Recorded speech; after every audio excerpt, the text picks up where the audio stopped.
Okay, so today we're doing another Dear Authors. We're going to be talking about the elements of fear and suspense, which are two different things, but they kind of go hand in hand. I'm sorry, this kitten is attacking me as I'm trying to talk to you. I went through the majority of the many comments, and there were some themes and there were some great discussions in this. So we're breaking it down to how to create the feeling of fear and suspense. We're going to talk about the threat, and then we're going to talk about how to tell it, which is kind of similar to the first thing, but you'll see what I mean. The last section is largely focused on what not to do, actually, which I think is also an important tool for these kinds of discussions. If you're new to this series, I will have the playlist linked up there and in the description, but the purpose of this series is for readers to come together and discuss what we like and don't like, what we enjoy and don't enjoy in certain elements of storytelling. It's a platform for readers to come together and discuss. Kicking it off with the most upvoted, most liked comment. I've noticed with most emotions that the author telling me what the protagonist is feeling is not what makes me feel it. It has to truly scare me. The author can't just say he was terrified. That's not going to make me scared. It has to frighten me. So I guess pretty much what I'm saying is show, don't tell. So I have a couple of thoughts on this. While I do agree with this very much, saying this person was dissecting his victims is going to create a very different feel than actually showing our main character walking into a room where someone's chest has been ripped open. Being able to see the thing that terrifies us is a very different experience than being told, hey, something scary is happening, guys. That said, I do think that there's a lot of importance in focusing on the emotions and feelings of the character as well. I think that both are very important, and one without the other is not going to create the level of putting your readers on the edge of their seat that is ideal. Being in the character's skin, feeling his anxiety and the unknown. I'm always more scared when I don't know what's after the character, just that it's dangerous, than when I actually know. Another comment talking about characters' fear and not exclusively readers' fear. I feel like for an author to make me truly anxious about something that's going to happen, they need to make me genuinely care for the characters. I need to worry and love the characters as I would, for example, my friends and family, because then I would be truly tense and fearful. Then I would fret to see if they're okay or what happens to them. So like most things in books, having something built up well is going to be a key factor. In this instance, having a character developed well. If the character is fairly bland, then I'm genuinely not going to care what happens to the character, even if I care about how well the creature or the person that is the threat is built up. The threat could be genuinely terrifying in the way that it's written, but I would also like to care about the character. That just magnifies it that much more when I'm attached to the character, and then I feel the feelings that the character is feeling because their fear is so well described. So I'm not only genuinely afraid of the way the creature is built up because of the way the environment is built up, but I'm also terrified for this character that I want to see them make it out alive. But there's a lot to say about being in the character's skin, really describing what it feels like to be afraid, not just saying the character was scared, but actually, I'm sitting down so the cat didn't actually fall very far. Ow! But actually describing a beating heart, the sweat that the character may be pouring down their temples. But another really important factor in this conversation is going to be an environment and atmosphere. I love when a story has a creepy, spooky atmosphere. It's not a jump scare, which simply doesn't work in books. Hard agree. Or worrying that the bad thing is coming. It has to be woven into every aspect of the book. If you want me to feel fear, make me surrounded by it. This is essential.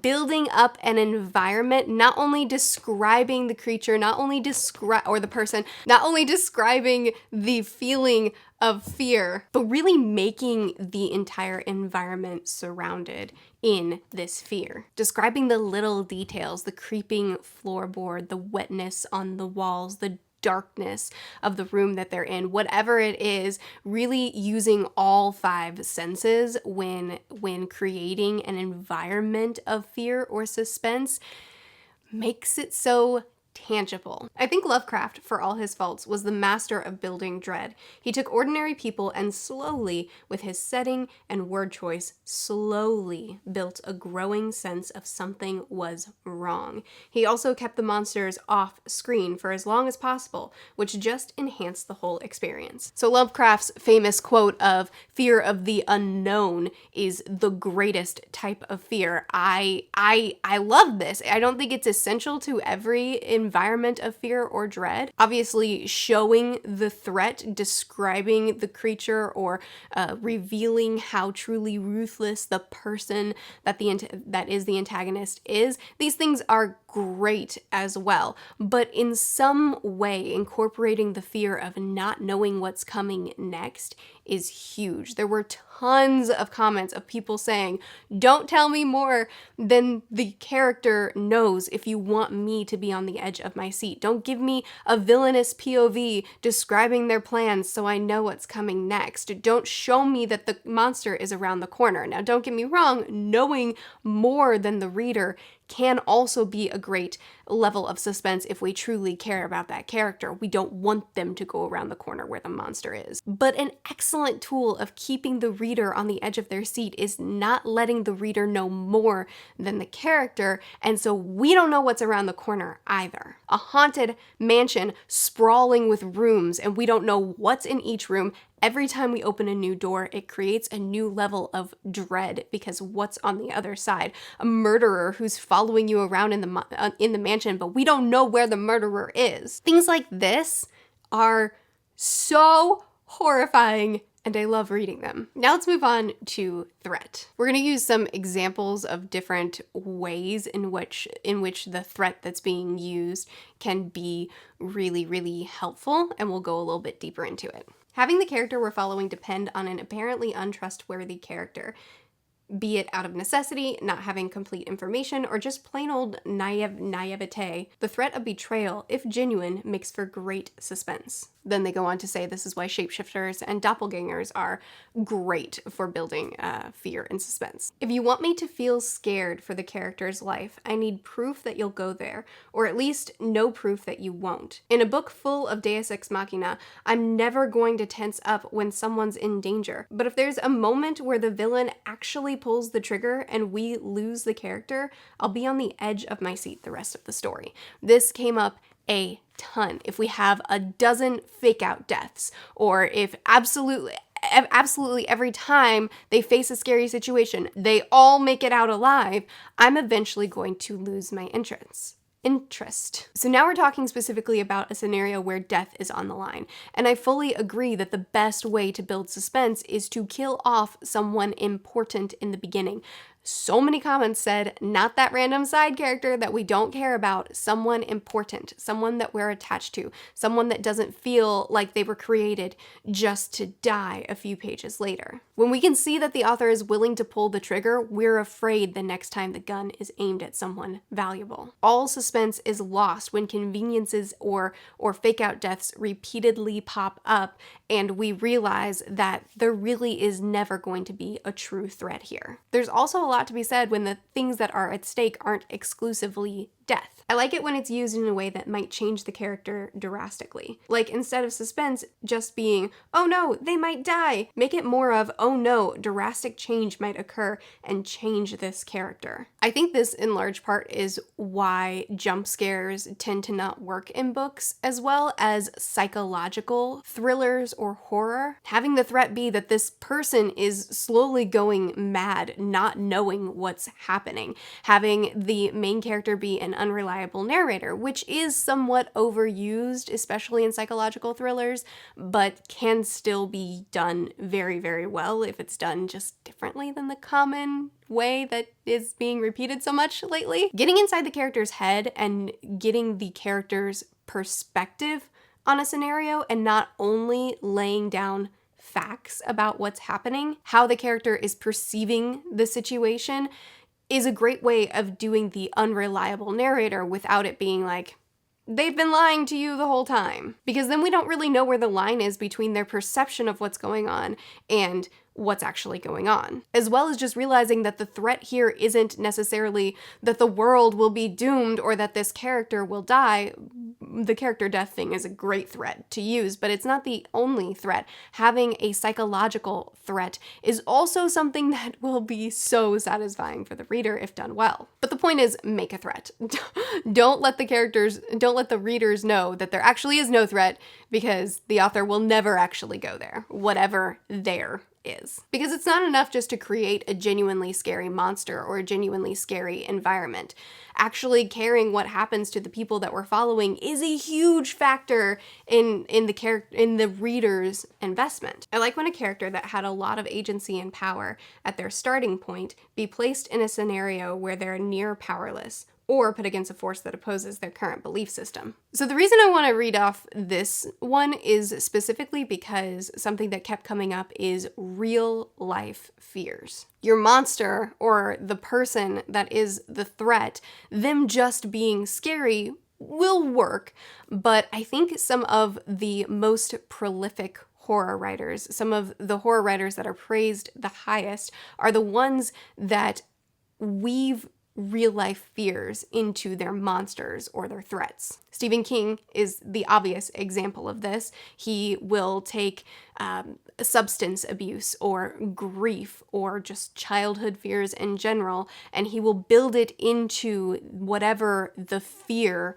that's being explored in this book is. That monster, that person, that threat is also symbolic for a deeper discussion that we're having here. Frankenstein is an obvious piece of discussion here as well. The symbology doesn't have to smack you over the head. It doesn't have to be really heavy-handed. In fact, please don't let it be. But taking real life human fears and building it into the story will only connect the reader that much more.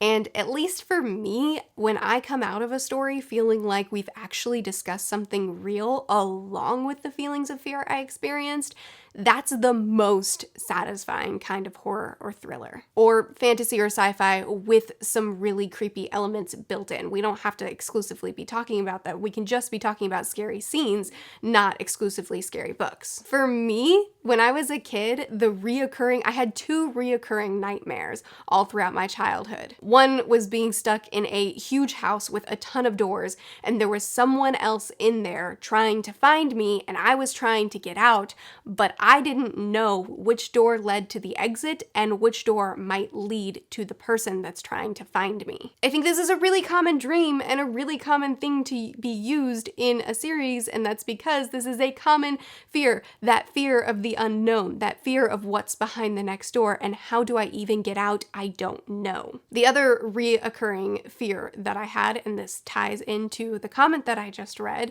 was not fear, the reoccurring dream that I had, and this ties into the comment that I just read, was that I regularly as a kid had a dream that I was kidnapped, and I was trying to call out for help in a crowded room where the kidnapper was leading me through this room, but I couldn't speak and I couldn't move, so everybody around me thought that I was fine when I wasn't. Having a smart character that has agency and then somehow removing their agency, not in such a blatant way as my childhood dreams, but in some capacity, this is a great way to instill fear as well. Taking genuine fears that people actually have and building it into your narrative is a really good way to make people invested. That's what that long rant was about. I also feel like I need to tack on here one comment that I got a ton was, don't make the main character dumb. You can make them make decisions like following someone they don't know if they can trust or not, but that person has information, so they have to follow them. You can create scenarios that take away some sort of agency or take away some sort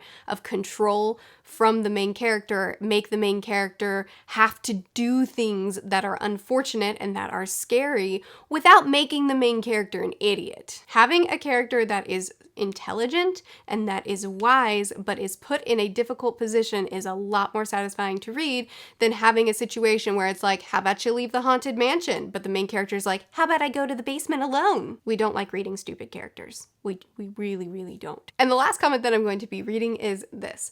Stop overusing gore as a shock factor. I find it less and less shocking if there's just gore and blood every 30 pages or so. I'm using this comment as a discussion for everything that we're talking about today. While that's true for gore, it's also true for most things. Anything can get boring if we get it without a break. So things like moments, discussions, impactful discussions between characters, taking a breather for characters to be built up and to be discovered more so that readers can attach themselves to them, having a comedic break, all these things are valuable for breaking up the fear and the suspense or the gore or whatever tool is being used. But it is worth saying that trying to use these tools in the midst of a scary moment, like maybe they're currently being attacked and then the main character makes a quippy remark, that can break the fear and the tension.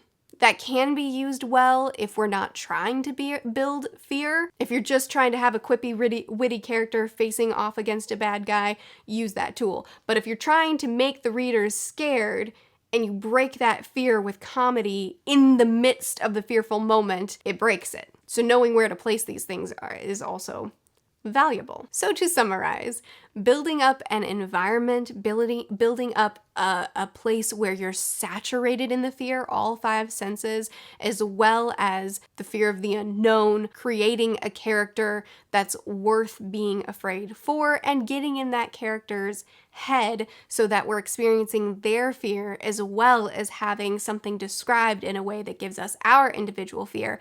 This is all works together to just make a beautiful thing. Actual consequences for these threats, really believing that there is a chance that the characters could die, that the person could go insane, that the person that our character loves could be harmed in one way or another.